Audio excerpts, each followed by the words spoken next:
Voy a compartirles igualmente una presentación para el desarrollo de esta primera webconferencia del curso.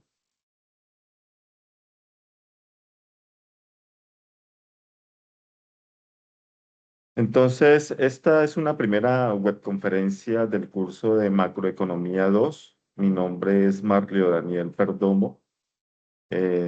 Yo soy economista, pertenezco a la Escuela de Ciencias Administrativas, Contables, Económicas y de Negocios ECACEN de la zona sur. Más exactamente me encuentro en el CEAT de Florencia, en el Caquetá, y actualmente pues soy el director de este curso de Macroeconomía 2.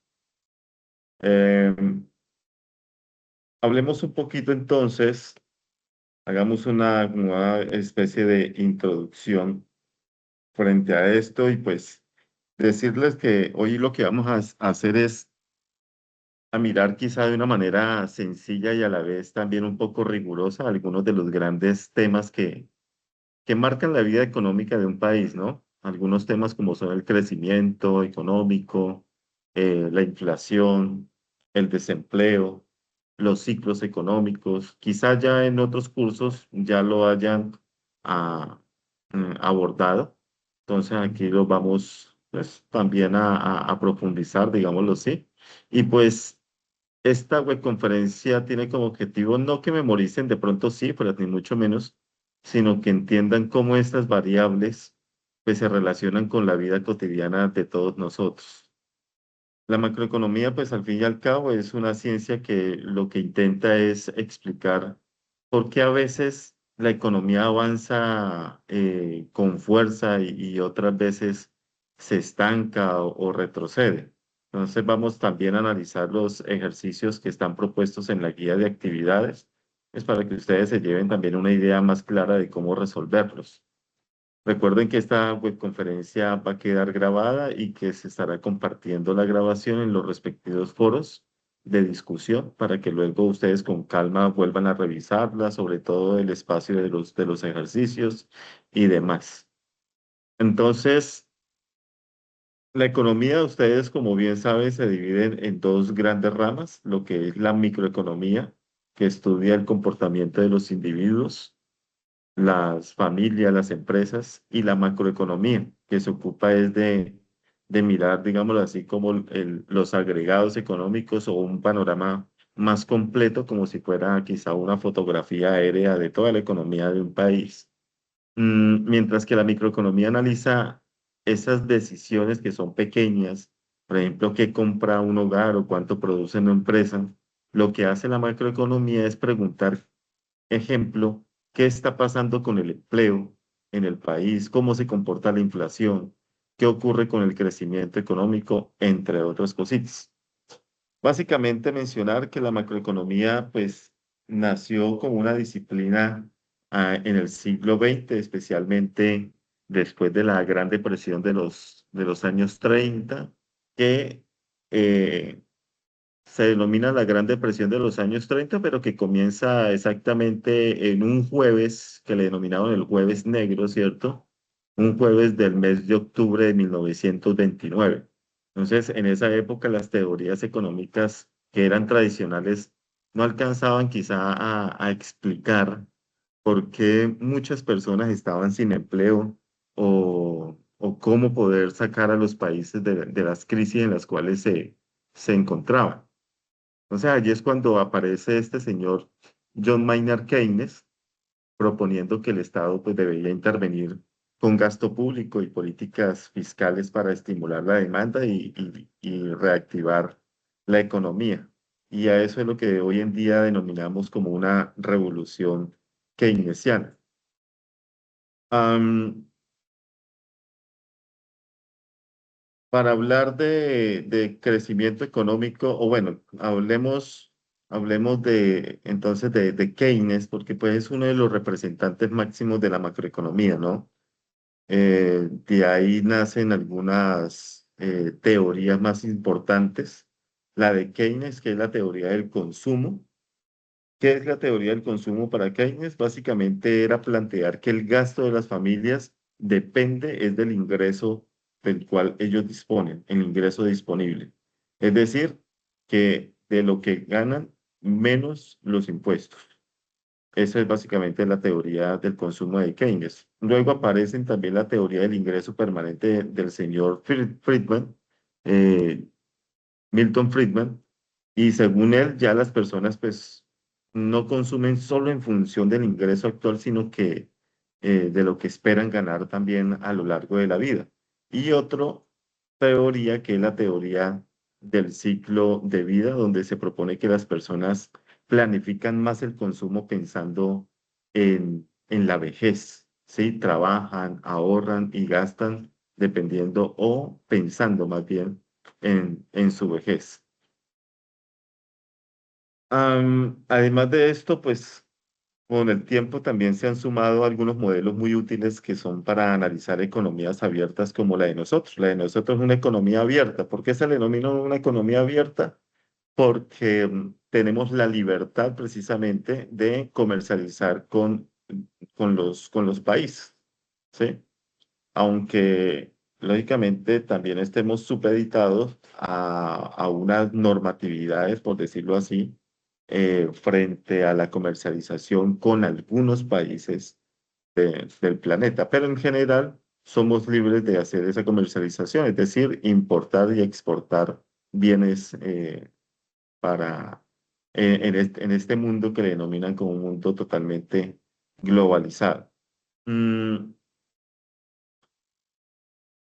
Analicemos un poco acerca del crecimiento económico, que ese crecimiento económico se mide es a través de la productividad de un país, ¿cierto? A través de un agregado económico que se llama el Producto Interno Bruto, que ustedes ya vieron en cursos anteriores, que puede ser tanto real como nominal. ¿Que cuál es la diferencia? Pues la diferencia entre los dos es que se tiene o no se tiene en cuenta el fenómeno inflacionario, que muchas veces el fenómeno inflacionario es el que hace que los precios de los bienes y los servicios se disparen y no se evidencie como tal si se ha sido productivo o no ha sido productivo esa nación. Entonces, de acuerdo con el Producto Interno Bruto, es que se mide o se refleja el crecimiento económico de los países.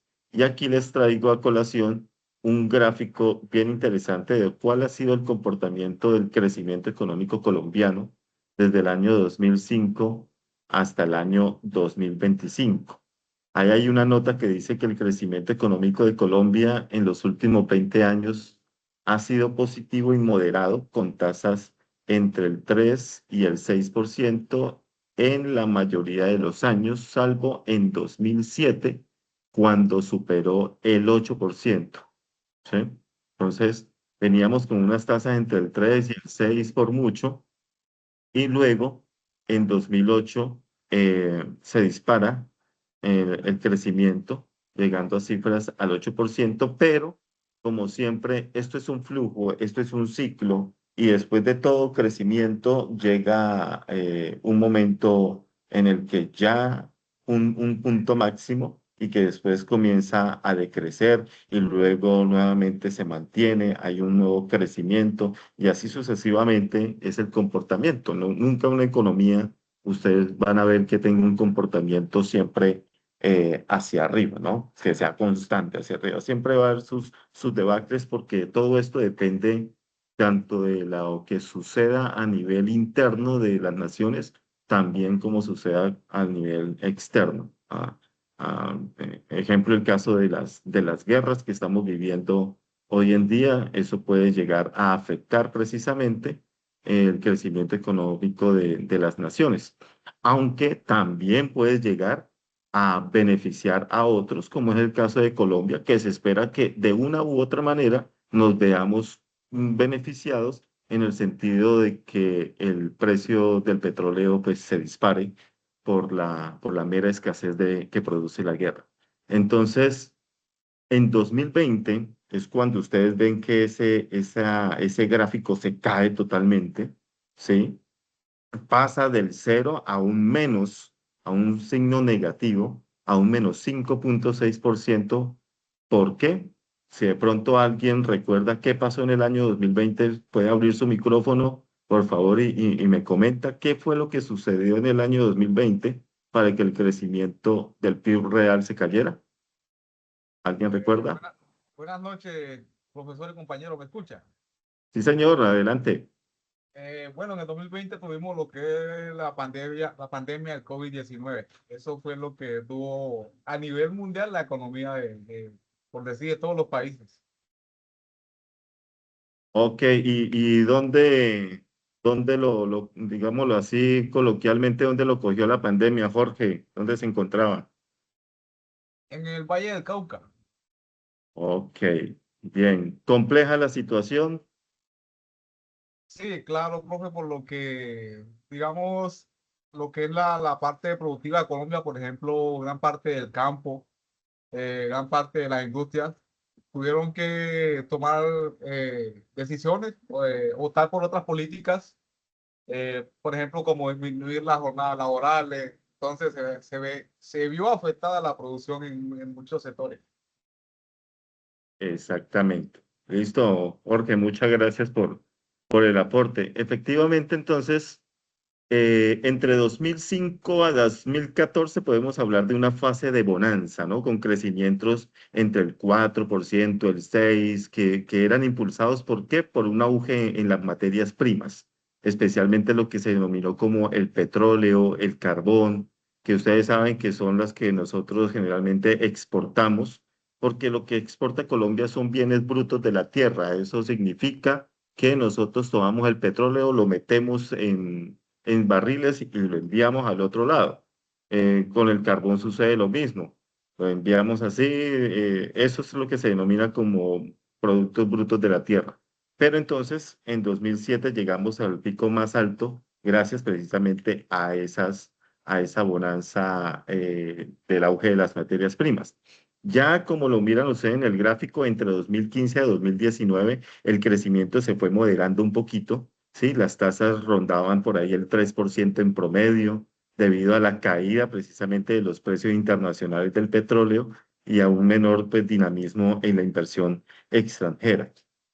Y en 2020, como bien lo menciona Jorge, pues llega la pandemia, con ella llega una caída histórica del Producto Interno Bruto, un menos 5,6%, y pues ha sido una de las recesiones más fuertes en la historia reciente. Hablamos de la historia reciente porque sí han habido otras recesiones, pero digamos lo que en los últimos 30 años pues nunca nos había golpeado algo tanto como esta pandemia. Y luego entre el año 2021 y el año 2022 el país pues se recupera con una fuerza, con crecimientos de casi el 11% y del 7,3%, ¿cierto? Entre 2021 y 2022. ¿Gracias a qué? A la reapertura, la reactivación del comercio y todas esas apoyos o medidas de apoyo que utilizó el gobierno nacional. Entonces, claro, después de una caída tan fuerte del menos 5,6% y con la reapertura de los hoteles, de la parte turística, de los restaurantes, de las discotecas, bares, etcétera, etcétera, todo se abre, entonces hay un crecimiento inusitado que pudo llegar casi, exactamente llegó al 10,8%. Y luego entre el periodo 2023-2024 y en este que estamos también 2025. Entonces la economía vuelve a desacelerarse porque se tiene que regular, ¿no? Ya después de la apertura, entonces viene, digamos así, como la calma y con cifras cercanas entre el 1 o el 2%.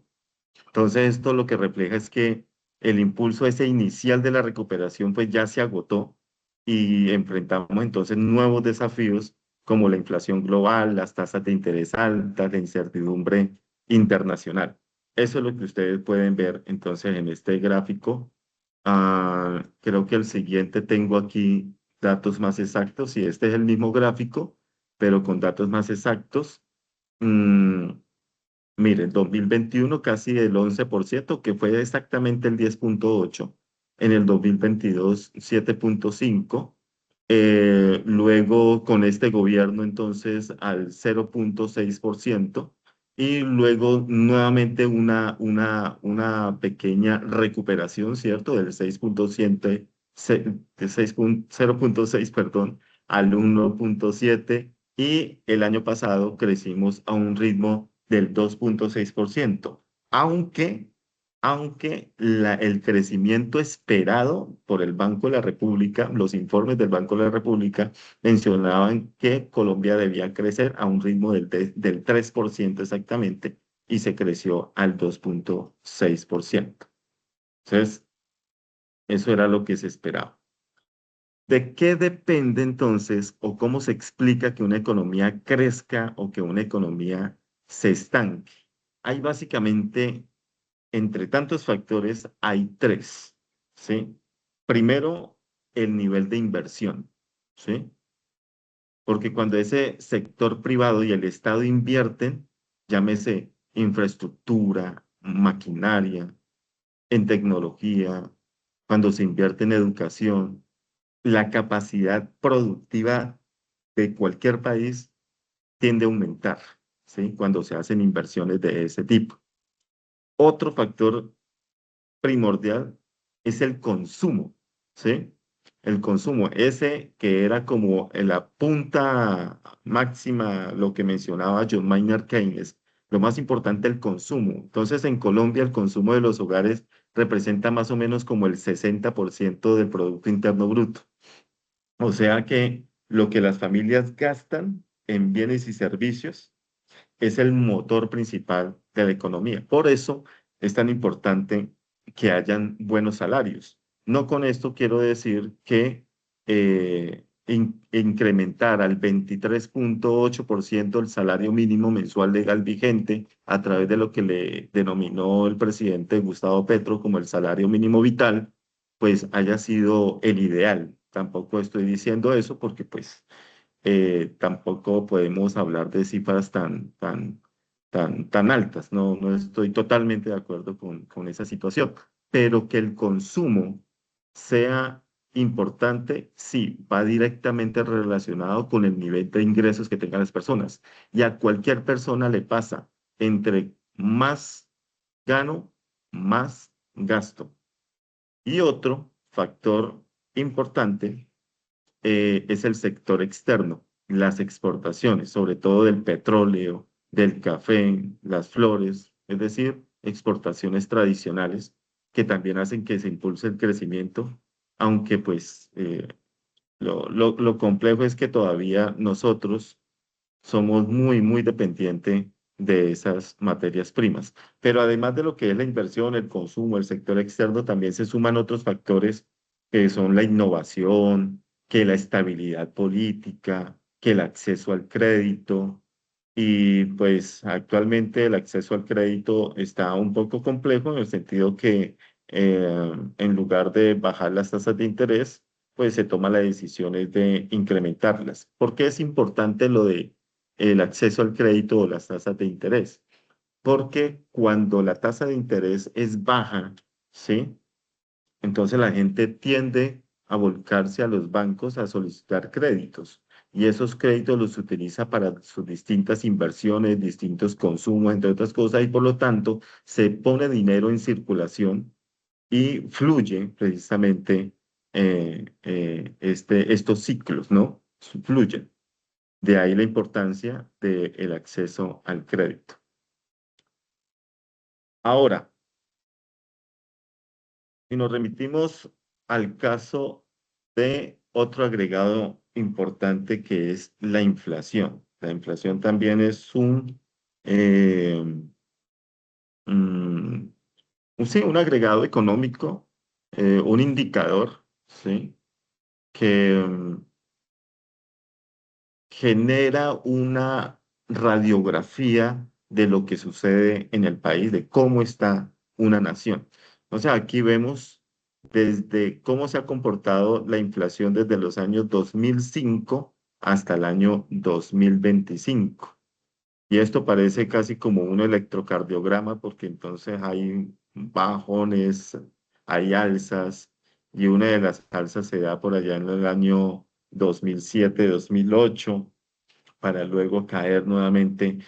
en el año 2010, mantenerse, incrementarse de un momento a otro hasta el año 2015, luego disminuir hasta el año 2020. Y claro, el año 2020 es el año donde siempre van a haber estas líneas tendiendo siempre hacia abajo y luego, después de 2020, entonces, ¡pam!, se vuelve a disparar en el año 2022 las cifras. Bueno, aquí la lámina dice que la inflación en Colombia en los últimos 20 años ha mostrado un comportamiento estable y moderado, la mayor parte del tiempo oscilando entre el 2% y el 6%, con dos momentos de fuerte presión, lo que fue en el año 2015 al 2016 y lo que es entre el 2021 y 2022, cuando alcanzó un máximo cercano del 10%.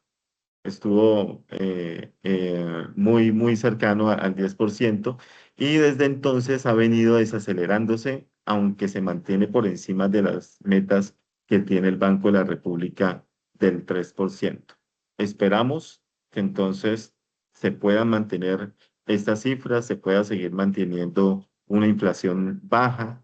Recuerden ustedes que tener una inflación baja demuestra una economía sana, ¿sí? Mm, la inflación es uno de esos temas de los que todo el mundo habla, ¿sí? Aunque no todo el mundo utiliza la palabra técnica. La gente dice en las calles, no, es que la plata ya no me alcanza. O la gente dice, no, es que todo ya está más caro que antes. Eso es justamente lo que es la inflación, el aumento generalizado y sostenido de los precios en el tiempo. Entonces, en macroeconomía, ¿cómo lo medimos? Ya saben ustedes que lo medimos es a través del IPC, que es el índice de precios al consumidor, que básicamente lo que hace es seguir una canasta de productos que son representativos del consumo de las familias. Esa canasta de bienes y servicios son aproximadamente unas 480 y pico de productos con los cuales que se mide el fenómeno inflacionario. Entonces, eh, desde 2023 ya la cifra ha empezado a desacelerarse, ubicándose entre un 7%, un 8%, pero pues sigue estando por encima de lo que quiere el Banco de la República del 3%. ¿Cómo puede uno explicar esos causas, esos efectos? Pues hay dos tipos prácticamente de inflación. Uno, que es la inflación por demanda, que es cuando la gente compra más de lo que la economía puede producir, ¿sí? Y otra es la economía, perdón, la inflación de costos, que es cuando suben los precios de los insumos, como son la energía, los alimentos. Entonces, en ambos casos la consecuencia es la misma. Con la misma cantidad de dinero alcanzamos para comprar menos cosas y eso es lo que golpea fuertemente a las familias, sobre todo que son de bajos ingresos, porque gastan la mayor parte de su presupuesto en alimentos y en transporte. Jorge, tiene la mano levantada, adelante. Profe, tengo entendido y por lo que he aprendido durante el desarrollo de este curso, la inflación también, lo que es el Banco Central, Banco de la República, que es una entidad aparte del gobierno, ellos de una u otra manera ayudan a que la inflación no se mantenga, o sea, no suba tanto, ¿sí me entiende? Ni Ajá. tampoco que haya deflación. Entonces, veo que lo que decía John Maynard Keynes era eso, de que el Estado, tanto el Estado, junto con el Banco Central, deben intervenir en las decisiones financieras de un país para controlar así la inflación. Y Bien, bien, bien, bien, porque efectivamente demuestra, Jorge, que usted ha leído acerca de la teoría de Keynes, porque, como usted muy bien lo manifiesta, la teoría se basa en una palabrita, podríamos decirlo, que es intervención estatal. Cuando ya las cosas comienzan a deteriorarse, entonces Maynard Keynes decía, sí, definitivamente es importante una intervención estatal para que recuperar esa situación que en ese momento se está se está presentando y generarle de una u otra manera entonces más dinero a la economía para que todo siga fluyendo. Esa es básicamente la teoría de John Maynard Keynes. Ajá, correcto. Y mm, la gran tarea entonces de los gobiernos y del Banco de la República es mantener la inflación, como le decía Jorge, todo bajo control. No eliminarla, ¿cierto? Porque un poco de inflación es normal y es saludable para no caer en lo que decía Jorge precisamente, que era caer en la deflación, que ya es los precios están por el suelo. Entonces, lo que se trata es de evitar ese desborde. Entonces, el reto está es en encontrar el equilibrio. Si se sube demasiado las tasas de interés para controlarla, se frena la economía. Si se dejan los precios sueltos, la gente pierde capacidad de compra. Y en medio de esa tensión es que se juega gran parte de la política económica. Y la inflación, como el crecimiento económico, ponen mandatarios, ponen presidentes, al igual que otro agregado económico que se denomina como el desempleo. Supremamente importante y hablemos entonces ahora del caso de desempleo. Aquí está el gráfico del desempleo. Desde el año 2005, nuevamente también, hasta la fecha, año 2025. Este se ha mantenido quizá con unas fluctuaciones no tan altas, más bien como a una estabilidad. La lámina dice que el desempleo en Colombia ha sido históricamente alto, rondando entre el 9 y el 12% en la mayoría de los años. Si ustedes ven aquí la lámina, precisamente es entre el año 2005 hasta el año 2019 que se tenían tasas de desempleo entre ese 9 y ese 12, ¿sí? Entre el 10 y el 12 prácticamente habían tasas de desempleo. Ahora, en este caso, el gráfico ¡pum! A, se dispara, ¿sí? Sube porque la pandemia, pues lo que hizo fue afectar el empleo de prácticamente todas las personas.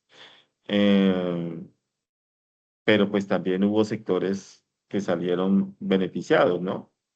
¿Ustedes qué sector o sectores creen que salieron beneficiados con la pandemia? Por el sector de la medicina, profe. Ok, sí, correcto. Ese es el sector que más salió beneficiado, el sector de las farmacéuticas. Entonces se disparan también sus precios, se disparan. El gobierno invierte en ella. Entonces, la tasa de desempleo, imagínense, pasa de un más o menos un 9%, se dispara a un 15,9%, prácticamente un 10%.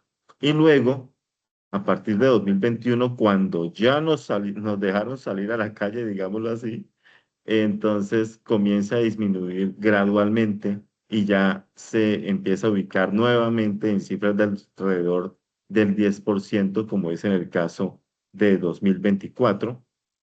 Y actualmente, o más bien el año inmediatamente anterior, 2025, cae otro poquito más al 8,8%, que es la cifra que actualmente manejamos de tasa de desempleo. Entonces, ha habido una buena administración para que se den buenas cifras de crecimiento, inflación y desempleo. Sí, podemos decir que actualmente se ha sido responsable en el sentido de mantener estas cifras a la baja, ¿cierto? Eh, pero no dejemos de lado el nivel de endeudamiento que actualmente tiene el país. Es decir, no todo es color de rosa frente a crecimiento, inflación, desempleo, tasa representativa del mercado, porque tenemos actualmente un precio del dólar bastante bajo. Ahora que se va a disparar el precio del petróleo también nos conviene. Entonces, vamos a continuar, sí, chévere, bien, vamos bien, pero al mismo tiempo, tómense la tarea de averiguar los niveles de endeudamiento que tiene el país, ¿sí? Porque hace poco, en 2025, a mediados de 2025, el gobierno tuvo que adoptar la cláusula de escape que le llaman, porque pues al mismo tiempo cuando el Congreso no aprueba algunas de las cosas para generar más dinero, entonces la plata tiene que salir de alguna parte y se piden algunos préstamos y el nivel de endeudamiento se incrementa. Ahora estamos en una situación en la cual será que finalmente sí va a haber dinero a través de esa emergencia económica debido a las constantes lluvias. Estamos esperando si finalmente sí se da, si el gobierno sí puede adoptar esos intereses, perdón, puede adoptar esos impuestos que desea aplicar, por ejemplo, como es el impuesto al patrimonio, entre otras cositas. Bueno, estamos a la espera de ver de qué nos dicen eh, las noticias. Entonces, luego de esto, del análisis de estos agregados, ahora sí podemos hablar de los ciclos económicos. Entonces, esos ciclos económicos am, vienen como explicados por una variedad de factores, que la política económica, que los cambios con lo que sucede en el resto del mundo, es decir, con las guerras, con el precio del petróleo, con los cambios en las expectativas de los agentes. Durante el ciclo, a los periodos de crecimiento siempre siguen periodos de decrecimiento. Eh, entonces, los periodos de crecimiento se caracterizan por altos niveles de producción y de empleo y pues lógicamente bajos niveles de paro, es decir, de desempleo. Se caracteriza también por la aceleración del crecimiento de los precios y los periodos de decrecimiento, como bien dice la lámina, se caracteriza es por la desaceleración en el crecimiento de los precios y bajos niveles de producción y de empleo. Entonces, hasta ahora hemos visto el crecimiento, la inflación y el desempleo como unas variables que se mueven año a año, pero en realidad pues la economía no crece de forma lineal, ¿no? Como si hubiera siempre la misma velocidad. Más bien funciona es como una montaña rusa. Entonces tiene momentos de expansión, tiene momentos de desaceleración, de crisis y después de una recuperación. A eso es lo que se denomina como ciclos económicos. Entonces, para entender esto, esto es clave para poder interpretar por qué a veces estamos en bonanza y otras veces estamos en recesión. Mm, las flechas azules demuestran un crecimiento, ¿cierto? Un crecimiento. Cuando ese crecimiento es alto, se le puede denominar como expansión, hasta cuando llega un momento en el cual no se crece más y ahí es donde se denomina como un momento de auge, ¿cierto? Es decir, el punto más alto, para luego volver a caer y a esa caída que aparece en la flecha roja es que eso como se le denomina como recesión. Y si la caída es muy, muy, muy fuerte, puede llegar a denominársele como una depresión, que fue lo que sucedió en la depresión de los años 30, el jueves de octubre de 1929 exactamente, cuando la bolsa de valores de Wall Street se cae por completo y como una ficha de dominó, se van cayendo todas las demás, ¿sí? Entonces, el desempleo se agudiza, la inflación se altera, bueno, pero después de toda recesión, o si es el caso de toda depresión, pues se espera que haya momentos nuevamente, como las flechas azules, de una recuperación para que haya un crecimiento y una expansión y nuevamente un auge para caer en una recesión, etcétera, etcétera. Entonces, la economía se mueve de esa manera. De Keynes, ¿qué podemos decir? Keynes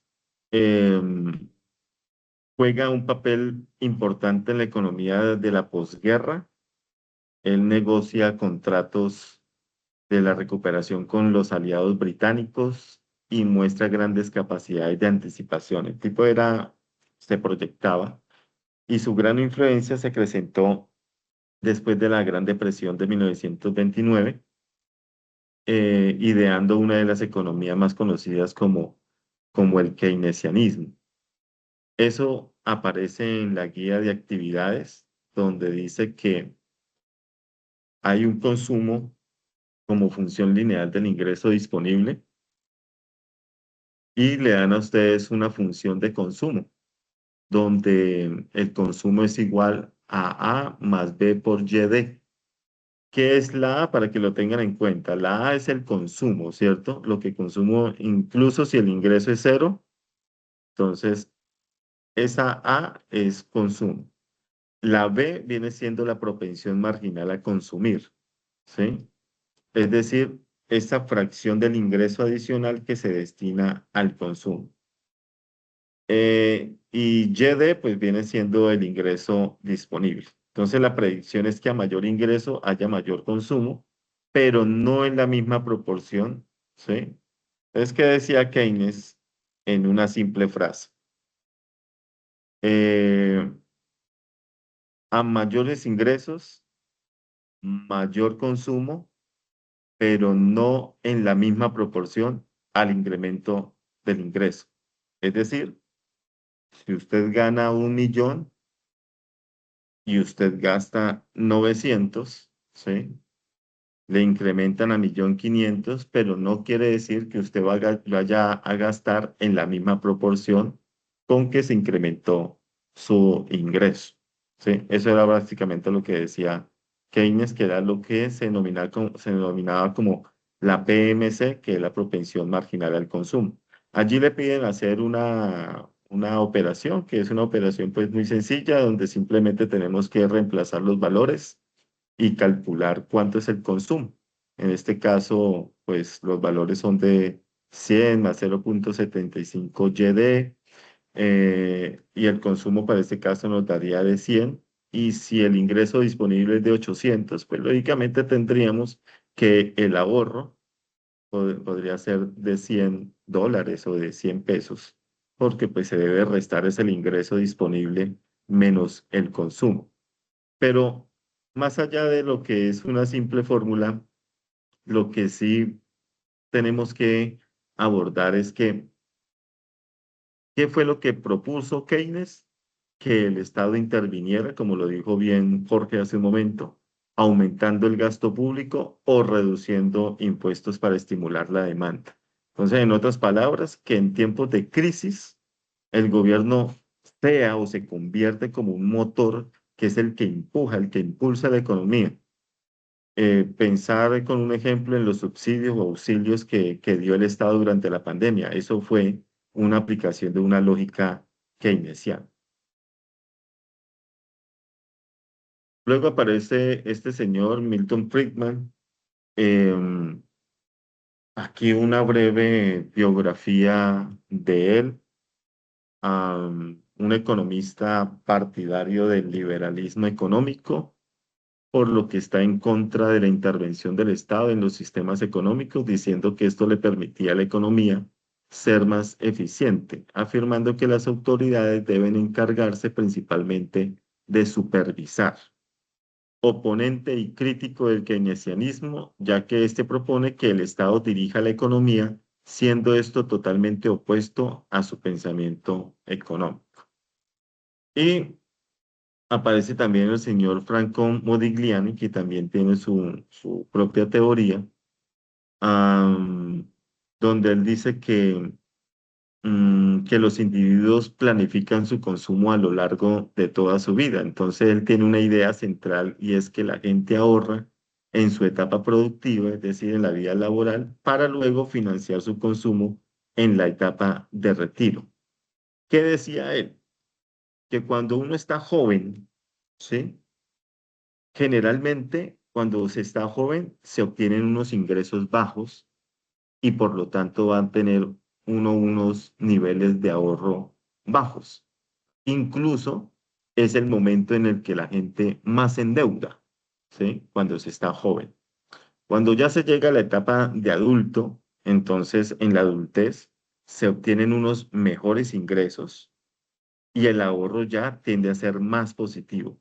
Entonces, ya la gente piensa más en el futuro, ¿sí? Y la gente cuando ya es adulta, entonces de esos ingresos ya saca un porcentaje que puede ser entre un 10% a un 20%. Algunas personas colocan dinero en los fondos en los fondos de inversión de algunos bancos, otros colocan dinero en ahorros programados, otros colocan dinero en ahorros de jubilación.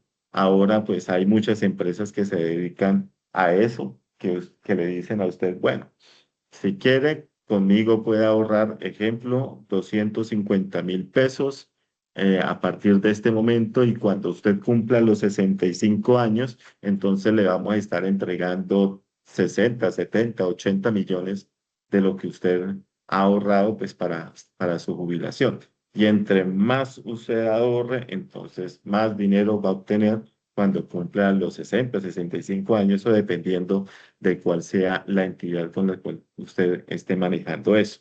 Entonces, aquí hago un paréntesis para preguntarles a ustedes si de pronto quieren participar y decir, ¿están de acuerdo con que en la juventud sí se obtienen unos ingresos bajos, un bajo ahorro y cuando se es adulto, ahora mejoramos los ingresos, pero empezamos a pensar más en el ahorro para la vejez? ¿O cómo está la situación personal?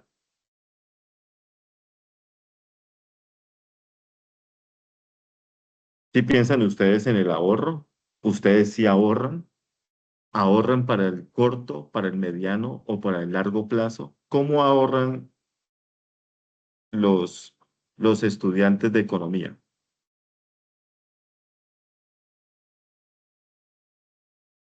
Profe, en el caso mío, yo ahorro pues, en bienes de raíces, lo que es, por ejemplo, comprar un lote, como coloquialmente decimos, y, o sea, comprar algo de que, por ejemplo, lo que es la casa, un lote, eso va aumentando su valor a medida que pasan los años. Eso, pues, me parece una buena manera de ahorrar.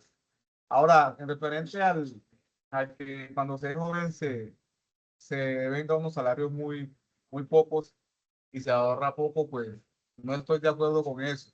Porque como lo dice también Carlos Marx,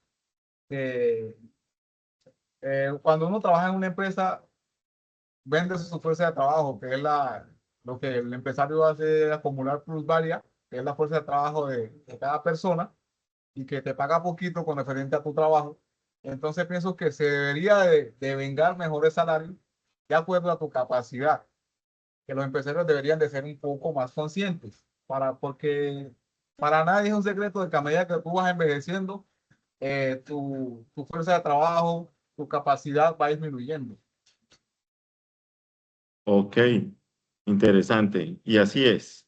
Entonces, lo bonito de esto es entender que se tratan de teorías, ¿cierto? Esta es la teoría de Modigliani, ¿cierto? De Franco Modigliani. Se la denominó como la teoría del ciclo de vida, por allá en el año 1954. En algunas cosas sí, tienen razón. Para algunos casos explícitos no, porque al fin y al cabo son teorías.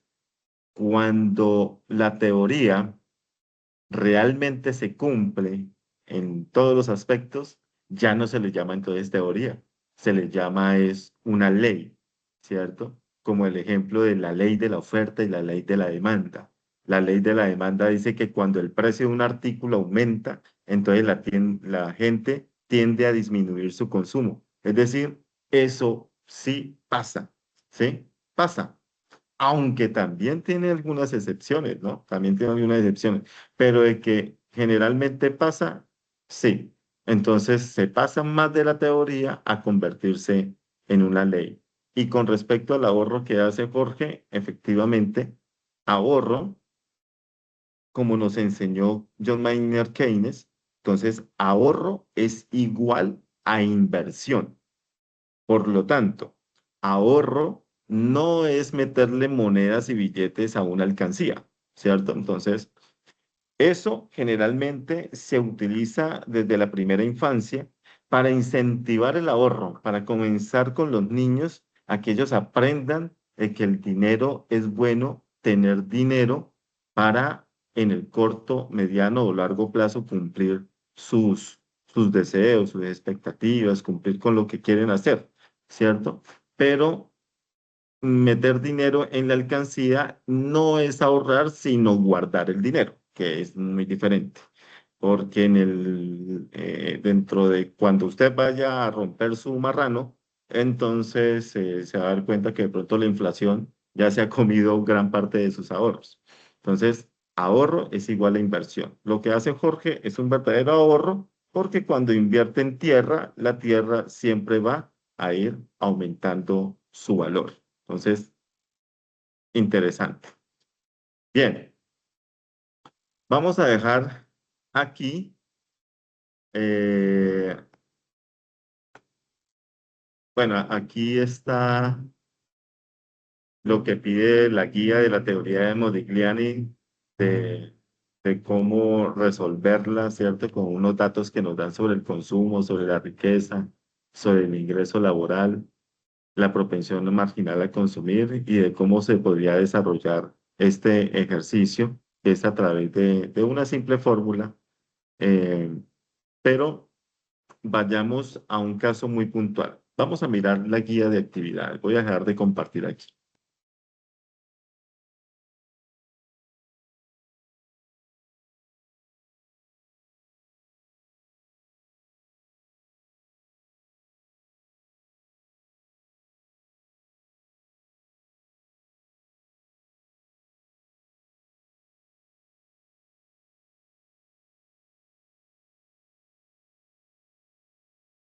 Entonces, miren, esta es la guía de actividades de la fase en la cual nos encontramos, que se denomina fase 2, modelos macroeconómicos en economías abiertas.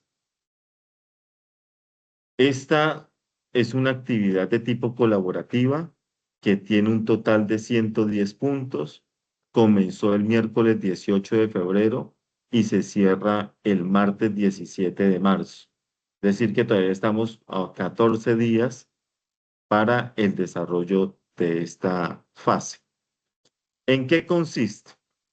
La actividad consiste en, primero, de manera individual, van ustedes a revisar la bibliografía y a estudiar las siguientes teorías del consumo, que es de las que acabamos de hablar hace un momento, que la de Keynes con el consumo como función lineal del ingreso disponible. Van a leer un poco sobre la teoría del ingreso permanente de Friedman y van a leer un poco sobre la teoría del ciclo de vida de Modigliani, que fue la que acabamos ahorita de abordar. ¿Qué van a hacer? A partir de unos supuestos, ustedes van a desarrollar unos cálculos. Entonces, a través de la teoría del consumo de Keynes, les dan una respectiva función, les dan la renta y le piden que calcule el nivel de consumo y el nivel de ahorro. Desde la teoría del ingreso permanente, le dan entonces un ingreso permanente de 50.000 anuales que se consume una persona el 90% de esos ingresos anuales y además de eso recibe un bono. eh, no es permanente, es simplemente un bono por ese año de 5.000. Entonces le preguntan que cuál es su consumo anual y en cuánto aumentará su consumo debido al bono. Y en la de Modigliani, que fue la última diapositiva que les mostré, entonces dice que una persona de 40 años planea trabajar 20 años más con un ingreso de $60.000 por año y retirarse a los 60. Si su riqueza actual es 200.000 y A y beta son tanto y tanto, entonces debe calcular su consumo anual y qué pasaría si hereda 100.000 adicionales. Entonces, ese lo dejo ahí para que le echen cabecita, para que miren cómo podemos dar respuesta a esos interrogantes. pero sí me quiero centrar para culminar esta webconferencia es con la actividad colaborativa, ¿sí? La actividad colaborativa dice que los estudiantes deben revisar el modelo ISLMBP y la lógica de las políticas fiscales en economías abiertas con tipo de cambio flexible. ¿Qué es esto de ISLM? Pues son las curvas de oferta y demanda de dinero y incluyen la BP, que es la balanza de pagos. Y nos dan un ejercicio práctico del modelo que contiene estos datos y nos piden resolver algebraicamente Y, E, determinar las curvas, simular el efecto de una política expansiva. Bueno, ¿y qué ocurre con Y, con E y con las exportaciones? Hay desplazamientos en las curvas y finalmente unas preguntas que debemos contestar. También realizar una presentación digital con explicación gráfica del modelo, ya sea en Genially o en Canva, y un documento de análisis crítico con los resultados que contenga entre 700 y 900 palabras. Es decir, a partir de lo que está aquí en este ejercicio, entonces es que se debe crear la presentación y el análisis de lo que sucedió allí. Entonces, permítame un momento, dejo de compartirles y voy a buscar otro archivo. Un segundo.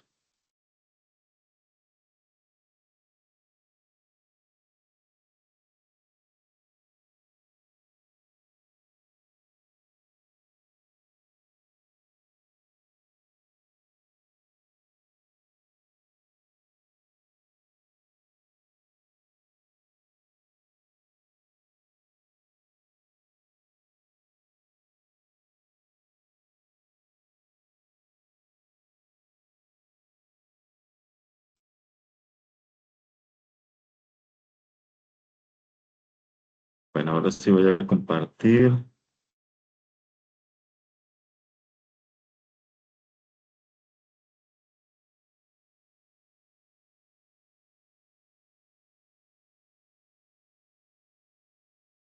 Bueno, voy a explicar entonces el ejercicio. Am, Voy a tratar de ir paso a paso, ¿sí? Para que comprendamos su desarrollo. De todos modos, recuerden que la grabación les va a quedar y pueden volver a ella cuando le deseen. Am, Aquí están los datos del consumo, que el consumo es igual a 100 más 0,8 Y menos T, es decir, el ingreso menos los, el, menos los impuestos, ¿cierto? La inversión, que siempre viene dada en términos de I. Aquí quiero que recuerden, cuando hablamos de I mayúscula, nos referimos a inversión. ¿Listo? Y cuando hablamos de I minúscula, nos referimos a tasas de interés. ¿Listo? Por si de pronto no lo tenían claro, esa es la gran diferencia en macroeconomía. El gasto público viene representado por la letra G, los impuestos por la letra T, las exportaciones netas por NX, porque la X corresponde a exportaciones, la demanda de dinero por la letra L y la oferta de dinero entonces viene por la ecuación de eh, MS sobre P. Entonces, el primer paso que debemos hacer es comenzar con la función IS a partir de la ecuación, esta ecuación, que esta es la ecuación macroeconómica, ¿sí? Entonces, la ecuación macroeconómica es que la productividad, ¿cierto? La producción se mide en términos del consumo más la inversión, más el gasto y sumándole las exportaciones netas. Entonces, si nosotros pasamos em, el consumo, el consumo nos dicen que es 100 más 0,8 Y menos T. ¿Conocemos Y? No, nosotros no conocemos Y, pero sí conocemos T, ¿sí? Conocemos T. ¿Por qué? Porque aquí está T. Nos dice que T es igual a 100. Entonces, simplemente reemplazamos esta T por, por 100. Y decimos 0,8 por Y, porque esto está multiplicando, 0,8 está multiplicando a Y menos 100. 0,8 por Y me va a dar 0,8Y. Y 0,8 por menos 100 me va a dar menos 0, perdón, menos 80. ¿Y qué puedo yo hacer aquí? Este 100, sí, a este 100 sí le puedo restar 80, ¿cierto? Porque son números normalitos, digámoslo así. 100 menos 80 nos daría 20. Es decir, que esta función de consumo es igual a 0,8 más 20. Positivo. ¿Por qué? Porque es 100 menos 80. Listo. Ahora sustituimos el resto. Entonces tomamos la función de producción macroeconómica y decimos, C. ¿C quién es? C es 0,8 Y más 20. Entonces, mírelo aquí. Yo reemplacé simplemente el término C. Y la inversión. ¿De cuánto es la inversión? Entonces, ¿tenemos datos de la inversión? Sí, tenemos el dato de que la inversión es igual a 50 menos 200i. Ah, ok. Entonces lo ponemos y lo reemplazamos aquí. 50 menos 200i. Seguimos con la fórmula. La fórmula dice, súmele el gasto. Ah, ok. Vamos a ver de cuánto es el gasto. El gasto, mírelo aquí, es de 150.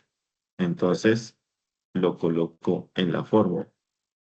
Y por último me dice, súmele las exportaciones netas. ¿De cuánto son las exportaciones netas? 200 menos 50e. Y eso es lo que yo reemplazo aquí. Entonces, hasta ahora yo no he hecho nada. Yo lo único que hice fue reemplazar C, reemplazar I, reemplazar G y reemplazar NX. Ahora, ¿yo qué puedo sumar de todo esto? ¿Sí? Entonces, tenemos este 20, tenemos este 50, tenemos este 150, ¿sí? Y por eso decimos, pues 0,8y se mantiene como 0,8y. ¿Cuánto me da 350?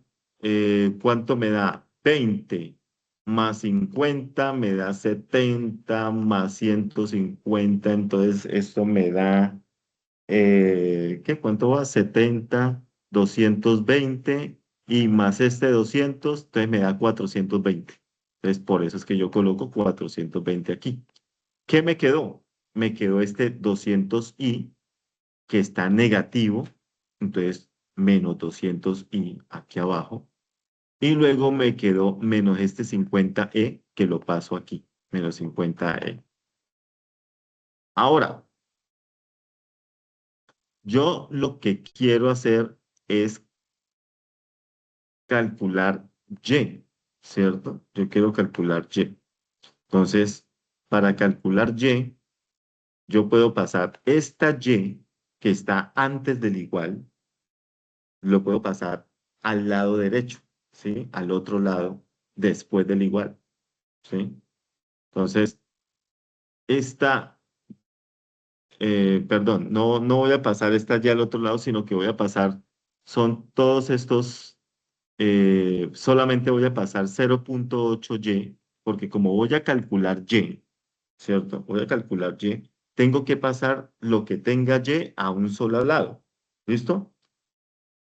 Este 0.8Y está al lado derecho del igual y como yo lo quiero pasar al lado izquierdo, por eso le cambio de signo a menos 0.8Y. Y todo lo demás, mire, ceteris paribus, como se dice en economía, ¿cierto? Todo lo demás permanece constante. Ahora, ¿cuánto me da Y menos 0.8Y? Cuando yo hablo de Y, estoy hablando de que aquí está como 1Y, pero no se coloca el 1 porque se supone que la Y está acompañada de un 1. Es decir, que 1Y menos 0.8Y será igual a 0.2Y. Igual, ceteris paribus, todo lo demás se mantiene igual. Y finalmente, como este 0.2 está multiplicando a la Y, al otro lado lo debo mandar a dividir. Entonces, todo esto que permanecía constante lo voy a dividir en 0.2. ¿Cuánto me da 420 dividido 0.2? Me da 2100. ¿Cuánto me da menos 200i sobre 0.2? Me da menos 1000i.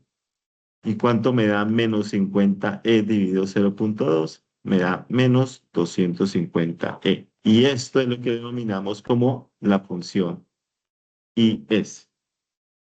Ahora sí, vamos con la función LM, ¿sí? En el modelo LM, el equilibrio del mercado monetario se da cuando la demanda de dinero, que es L, es igual a la oferta real de dinero. Entonces, el equilibrio es ese. Demanda de dinero es igual a oferta real de dinero. Y por eso es que determinamos el precio, el equilibrio monetario, igualando esas dos funciones. Entonces, despejamos I. Aquí lo que tenemos que despejar es I.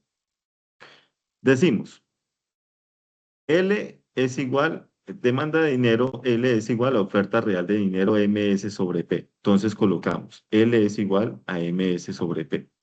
Ok. Y decimos, vamos a ver a cuánto equivale entonces MS sobre P. Entonces tenemos que L es igual a Y menos 500I y que la oferta de dinero M sobre P es igual a 500. Entonces lo único que hago es reemplazar.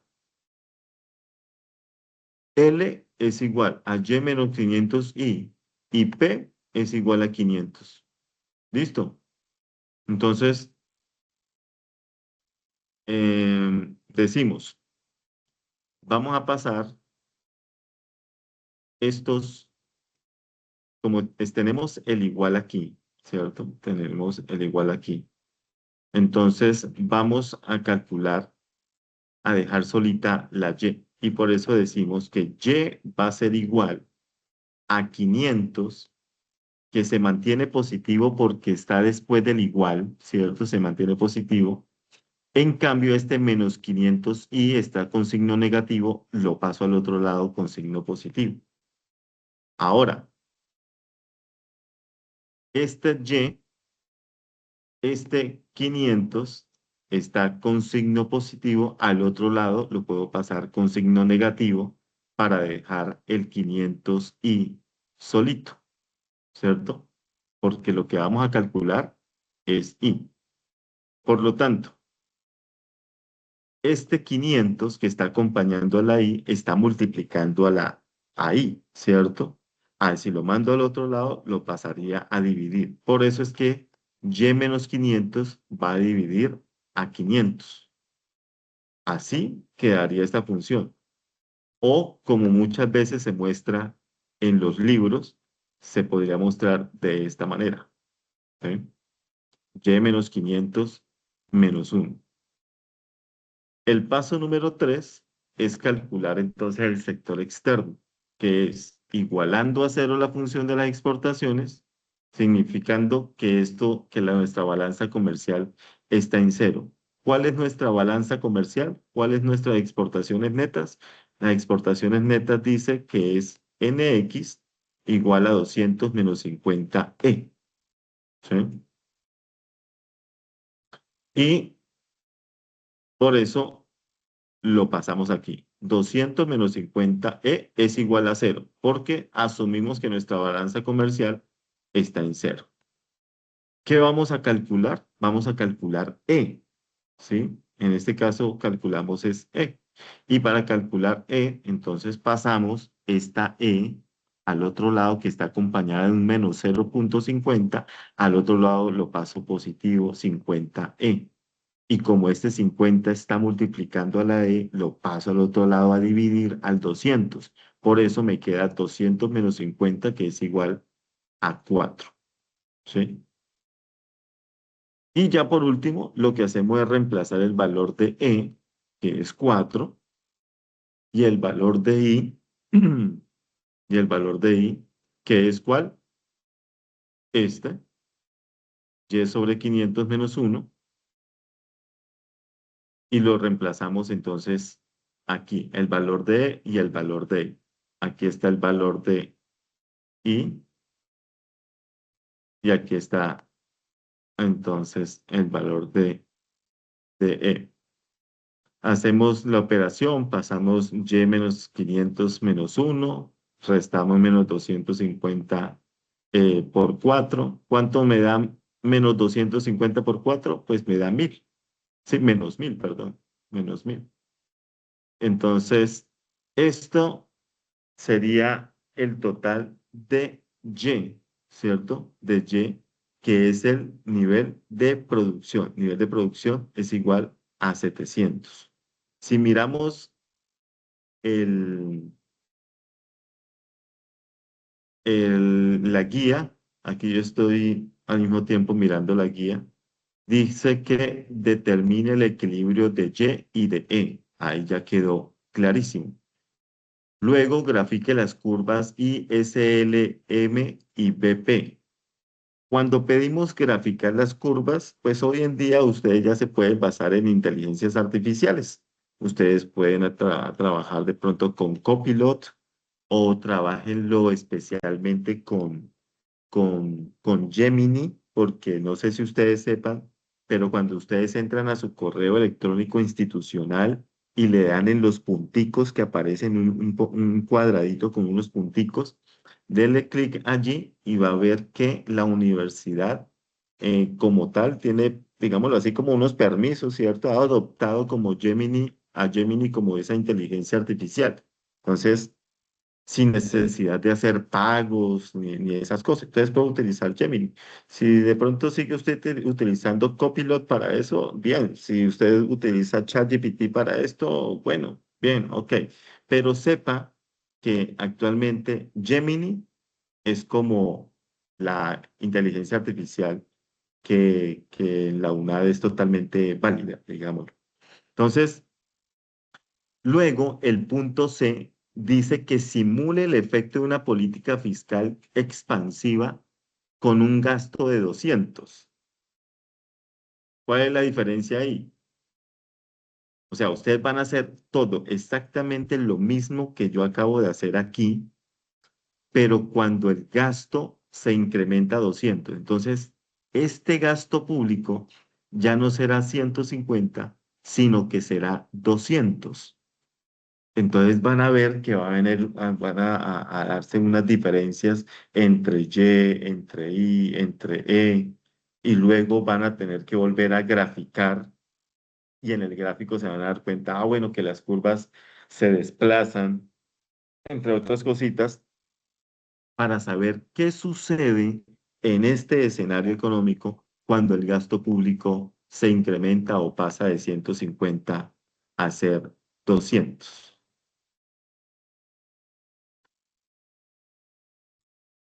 Voy a mostrarles nuevamente la guía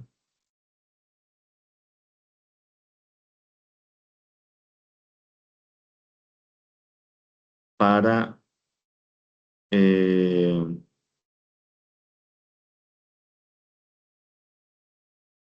para que veamos cómo es que se debe entregar este documento.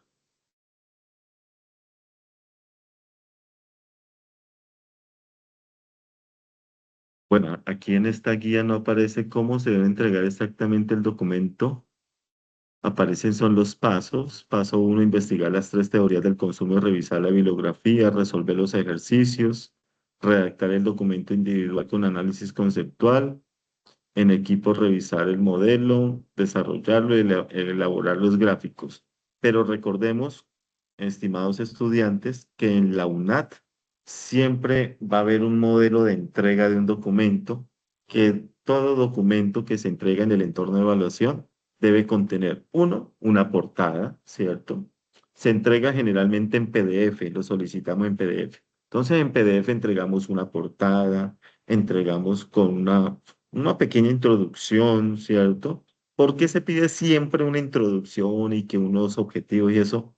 Porque lo que intentamos es que no solamente sea el desarrollo de unos ejercicios, sino a través de la introducción uno lee si el estudiante efectivamente se ha podido como apropiar de la temática. Así sea una introducción de un párrafo y medio, eso no importa, pero una contextualización.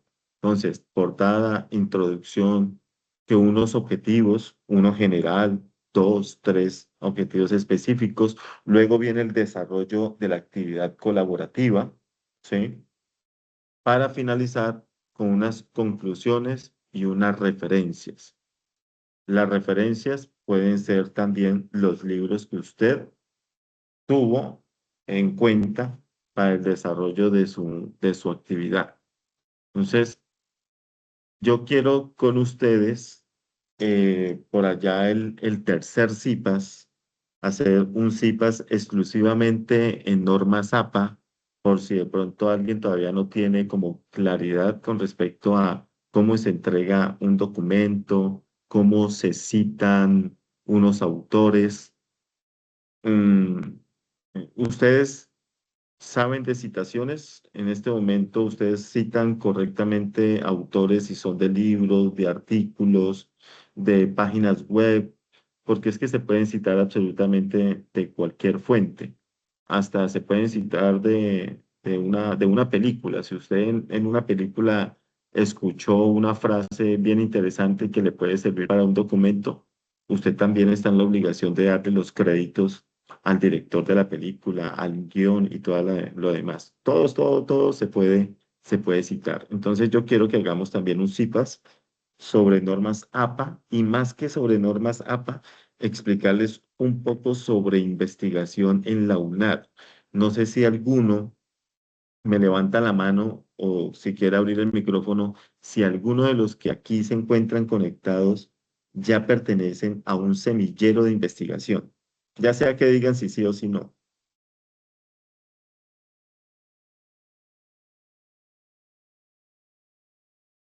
Pues, profe, en el caso mío no pertenezco todavía Ok, a ninguno. bueno, asumo que los demás tampoco. Acérquese a su centro, Jorge, acérquese a su centro, muchachos, y pregunten. Mire, es que en una webconferencia me dijeron que era importante pertenecer a un semillero de investigación. Para que usted haga parte del semillero, haga parte de un proyecto, sepa cómo se ejecuta un proyecto que generalmente tiene unos recursos, ¿cierto? ¿Cómo se ejecuta un proyecto?